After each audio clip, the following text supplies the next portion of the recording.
नमस्कार दोस्तों, स्वागत है आपका इस सीरीज़ में जिसको हम कहते हैं थिंक अगेन। और अब हमारी जो सीरीज़ चल रही है, जो पार्ट चल रहा है, उसका नाम है इंटरपर्सनल रीथिंकिंग। कि दो लोग या कोई ग्रुप में जब साथ में बातचीत कर रहे हैं तो कैसे एक दूसरे को अपने थॉट्स शेयर कर सकें, अपने आप को एनरिच कर सकें और अपनी बात दूसरे तक पहुंचा सकें। और उसमें हम लोग पहुंच गए थे जिस टॉपिक पे, उसका नाम था dancing to the same beat. दो लोग जब बात कर रहे हैं तो एक ही बीट पे कैसे डांस करें। ये बहुत कॉमन प्रॉब्लम है पेरेंट्स की बच्चों के साथ में, कि वो लोग dancing to the same beat नहीं कर पाते। पेरेंट्स को लगता है बच्चों को पढ़ना चाहिए, जो अपॉर्चुनिटी वो मिस कर गए, बच्चों के साथ ऐसा ना हो। और बच्चों को लगता है पेरेंट्स तो एंजॉय कर रहे हैं, पैसे कमा रहे हैं और हमको बोल रहे हैं पढ़ो, हम क्यों नहीं पैसे कमा सकते। बच्चे बेचारे, पेरेंट्स बच्चों को नहीं बता पाते कि जो थोड़ा बहुत स्किल आपके पास आई है स्कूल्स की वजह से, या इवन जो प्रोफेशनल स्किल्स आती है बहुत early on, non qualified skills, जैसे किसान का बेटा किसान बन जाता है, मज़दूर का बेटा मज़दूर बन जाता है, वो सारे भी सीखे गए हैं, लिए गए हैं। उसमें इंटरपर्सनल एक्सचेंज हुआ है। एक आदमी अगर बढ़ई है और उसका बेटा बढ़ई बनता है तो कितनी चीज़ें सिखाई होंगी उस बढ़ई को उसने। लोहार के बेटे को लोहार ने कितना चीज़ सिखाया होगा, उसमें इंटरपर्सनल थिंकिंग गई होगी। तो dancing to the same beat मतलब जो मेरे मन में है, जो मेरा ढेर सारा एक्सपीरियंस है, नॉलेज है, वो मैं आपको दे सकूं। और आप अगर मेरे बेटे हैं या मेरे जूनियर हैं तो आप मुझे बता सकें कि आपको क्या नया दिखाई दे रहा है। बट आम तौर पे, स्पेशली इस एज में जहाँ पर हम केवल 2 सेकंड में अरबों पेजेस सर्च कर सकते हैं और कोट कर सकते हैं, वहाँ पर ये बहुत कमज़ोर हो गया है। और स्पेशली अब मिडिल क्लास और थोड़ा सा अपर मिडिल क्लास, जहाँ पर खाने की दिक्कत नहीं है, सोने की दिक्कत नहीं है, वहाँ पर तो और ज़्यादा मुश्किल हो गया है। माँ बाप बच्चों को मजबूर करके स्कूल्स में, कॉलेज में डाल देते हैं और फिर बच्चे साइलेंट रिवोल्ट करते हैं, पढ़ाई ना करके। और फिर पेरेंट्स कुछ नहीं कर सकते, क्योंकि पेरेंट्स और बच्चे dancing to the same beat नहीं कर पाते।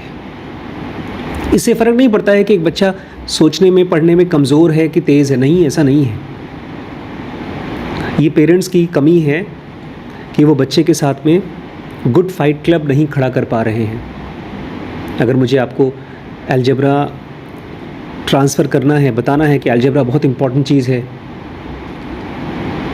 I should make an effort. ये मेरी कमी है एज ए पेरेंट। इसलिए शायद मैं बार बार इस तरह की किताबें पढ़ता हूँ, पेरेंट्स की तरह भी, टीचर की तरह भी, और एज एन एम्प्लॉयर की तरह भी। तो ये मुझे सीखना है। कल हमने पढ़ा था किस तरह से हरीश, जो एक बहुत वर्ल्ड एक्सपर्ट डिबेटर है, उसकी डिबेट हो रही थी डेब्रा के साथ, और डेब्रा कोई लड़की नहीं थी। डेब्रा कौन थी? एक मशीन थी, एक आर्टिफिशियल इंटेलिजेंस थी। अब उसके आगे पढ़ते हैं। Of course, it is possible that Harish won because the audience was biased against computer and rooting for humans. तो जब हम पहले पढ़ रहे थे तो हम लोगों को लग रहा था कि शायद डेब्रा जो लड़की है 8 साल की, वो जीतेगी। लेकिन जीता कौन? ऑथर कह रहे हैं पक्का हरीश जीता होगा, क्योंकि पब्लिक ही इंसान है और इंसान चाहती है कि इंसान जीते, बायस्ड होती है, इसलिए हरीश ही जीता होगा। It's worth noting though that Harish's approach in the debate is the same one that he used to defeat countless humans on international stages.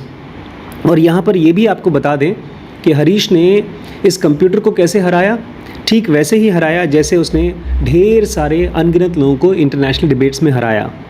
What amazes me is that the computer was able to master multiple complex capabilities while completely missing this crucial one. Author कह रहे हैं कि ये इंसान की ताकत है, खाली इंसान की ताकत है कि एक कंप्यूटर मल्टीपल कॉम्प्लेक्स कैपेबिलिटीज़ को मास्टर कर सकता है, ढेर सारी बहुत मुश्किल काबिलियत को सीख सकता है, लेकिन जो सबसे क्रूशियल है, सबसे इम्पॉर्टेंट है, उसको मिस कर दिया।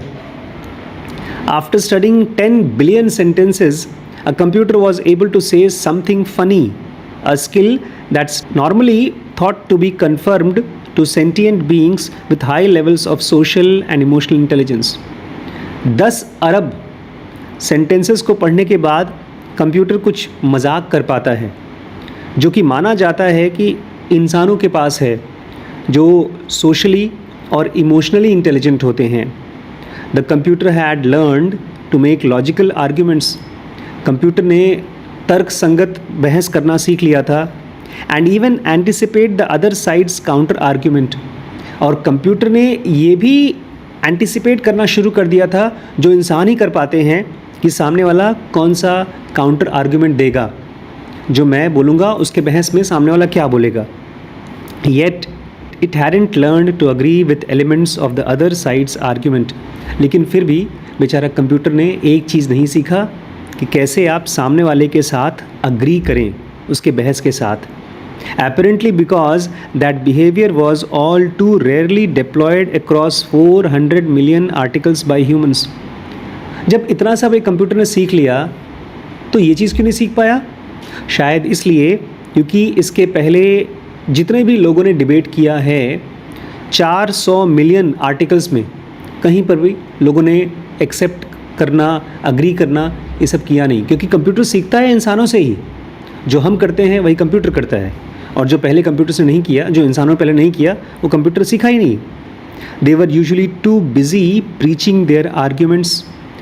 जितने भी आर्टिकल्स कंप्यूटर ने सीखे हैं उसमें देखा कि लोग अपने बहस को प्रीच कर रहे हैं, दूसरों की बातचीत को प्रोसिक्यूट कर रहे हैं, दुश्मन मान करके उनके गलतियों को निकाल रहे हैं, और फिर पब्लिक से सपोर्ट ले रहे हैं पॉलिटिशियन की तरह, to grant a valid point from the other side, ताकि उनको दूसरे की तरफ से वैलिडिटी मिल जाए कि मेरा पॉइंट वैलिड है। When I asked Harish how to improve at finding common ground, he offered a surprisingly practical tip. शायद ये आज के इस वीडियो का सबसे इम्पॉर्टेंट पॉइंट है। ऑथर कह रहे हैं, जब मैंने हरीश को पूछा कि मैं किसी से भी बात करता हूँ, उसको मैं अपनी बात समझाना चाहता हूँ, मैं चाहता हूँ वो मेरी बात समझे, तो उसके लिए बहुत इम्पॉर्टेंट है कि हम लोग कॉमन ग्राउंड खोज सकें, कोई ऐसी चीज़ जिसमें वो और मैं दोनों अग्री करते हैं। तो वो कैसे करूँ? तो उसने बहुत ही प्रैक्टिकल चीज़ बताई, एक बहुत प्रैक्टिकल टिप बताया। Most people immediately start with a straw man poking holes in the weakest version of the other sides case. हम में से ज़्यादातर लोग जब भी किसी से बात करते हैं तो एक स्ट्रॉ मैन की तरह तुरंत चालू कर देते हैं। स्ट्रॉ मैन मतलब जिसके पास एक छोटी सी सुई टाइप की है और आप सामने वाले की बातचीत में होल्स पोक कर रहे हैं, गलतियाँ निकाल रहे हैं उसके सबसे कमज़ोर पॉइंट पर। ही डज़ द रिवर्स, लेकिन हरीश उल्टा करते हैं। ही considers the strongest version of their case. Harish सामने वाले को ध्यान से सुनता है और उसमें उस आदमी का जो सबसे स्ट्रॉन्गेस्ट वर्जन है, जो सबसे अच्छी बात बोली है उसने, which is known as steel man. जब सामने वाले को आप बहुत ध्यान से सुनते हैं और उनकी सबसे स्ट्रॉन्गेस्ट पॉइंट को एग्री करते हैं, लेते हैं, तो उसको कहा जाता है स्टील मैन, लोहे का आदमी। The politician might occasionally adopt that tactic to ponder or persuade, but like a good scientist. ये चीज़ पॉलिटिशियंस बहुत बार करते हैं, कर सकते हैं। एक बहुत अच्छा टैक्टिक है ताकि आप सामने वाले की बात को बहुत ध्यान से सुने और उसके बाद अपनी बातों को उनके ऊपर परसुएड कर सकें। पॉलिटिशियंस कर सकते हैं, माइट ओकेजनली डू, कभी कभी करते हैं, लेकिन इसके लिए आपको एक अच्छा साइंटिस्ट की तरह सोचना होगा। Harish does it to learn, लेकिन हरीश अलग ही वजह से करता है। हरीश ये मानता है कि जब भी मैं किसी से भी कुछ भी बात कर रहा हूँ तो कुछ ऐसा है जो मैं नहीं जानता हूँ और मैं उससे सीख सकता हूँ। तो Harish does it to learn. Harish सामने वाले को सुनता है ताकि वो सीख सके। Instead of trying to dismantle the argument that pre school is good for kids, Harish accepted that the point was valid, which allowed him to relate to his opponent's perspective and to the audiences. Harish ने सामने वाले की बहस को dismantle नहीं कर दिया। Dismantle मतलब तोड़ करके, खोल करके खिलौना तोड़ दिया जाता है, वैसा नहीं किया कि प्री स्कूल बच्चों के लिए अच्छा है कि नहीं अच्छा है, उसको तोड़ ताड़ नहीं दिया बातचीत को। Harish accepted that point was valid. Harish ने कहा नहीं, बच्चों के लिए सस्ता स्कूल होना ये अच्छा वैलिड पॉइंट है, which allowed him to relate to his opponent's perspective and to the audience. और इसी से वो अपने ओपोनेंट के पर्सपेक्टिव से और अपने ऑडियंस के साथ रिलेट कर पाया, जुड़ पाया। Then it was perfectly fair and balanced for him to express his concern about whether a subsidy would give the most underprivileged kids access to preschool। और तब जब सामने वाले के साथ में वो जुड़ पाया, इसको ऐसे समझिए जैसे पहले वो बिजली का तार जोड़ता है, पहले बिजली दौड़ाता नहीं है। जैसे मान लीजिए मेन खंभे से मुझे घर में बिजली लानी है अपने एसी तक, तो एसी घर में लगा दिया और हवा में से बिजली को दौड़ा रहे हैं तो नहीं जाएगी। पहले तार जोड़ा, उसके बाद बिजली ऑन किया। तार जोड़ा मतलब पहले सामने वाले की बात को ध्यान से सुना, उसके अंदर की लॉजिक को एक्सेप्ट किया। जब मैंने एक्सेप्ट कर लिया तब मेरा और उसके बीच में एक रिलेशनशिप बना, तार जुड़ा।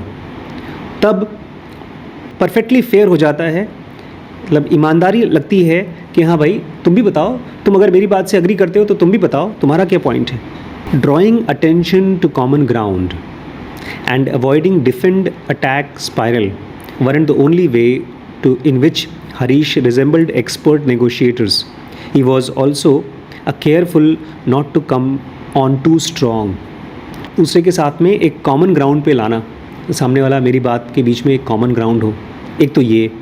दूसरा काम करता था हरीश कि डिफेंड अटैक स्पाइरल नहीं खेलता था कि जब भी बात कर रहा है तो सामने वाले को अटैक करें, अपने आप को बचाएं, ये नहीं खेलता था। लेकिन इसके अलावा एक और बहुत powerful expert negotiation technique use करता है ये, और वो है not to come on too strong.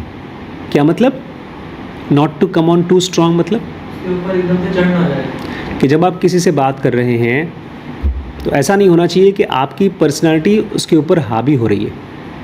Not to come on too strong, सामने वाले के ऊपर एकदम स्ट्रांगली नहीं चढ़ जाना।